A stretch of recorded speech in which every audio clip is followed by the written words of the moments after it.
Bonjour et bienvenue dans les Minutes de Bocast.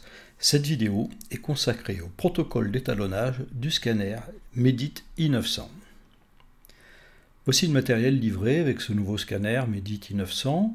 Nous avons le scanner, les câbles, les embouts intrabuccaux, le support de table et le module de calibration ici encadré en rouge.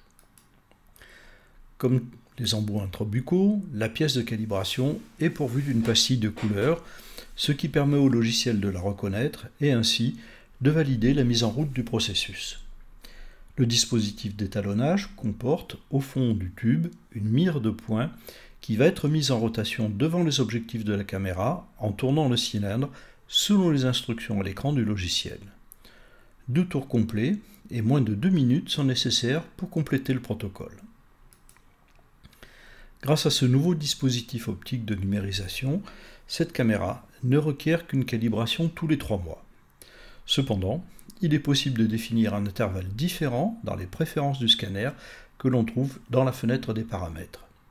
Il est recommandé de pratiquer un étalonnage après avoir fait une mise à jour logicielle afin de garantir une précision maximum lors du scannage.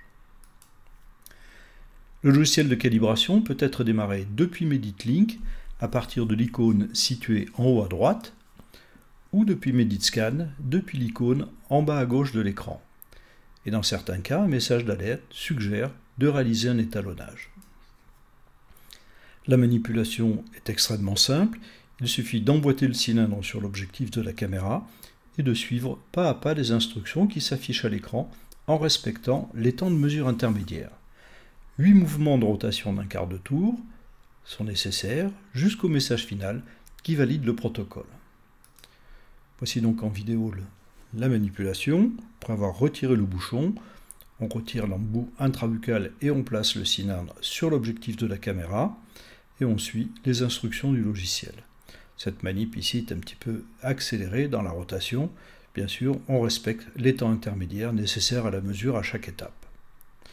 Nous voyons ici donc la partie supérieure qui tourne et qui s'éloigne de la base. Donc la mesure se fait sur la mire dans ce système. C'est terminé. Nous allons replacer l'embout intrabuccal avec le repérage et le capuchon sur le bouchon.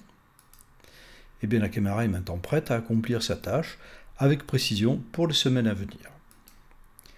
Si cette vidéo vous a plu, mettez-nous un pouce bleu, partagez-la et abonnez-vous à la chaîne.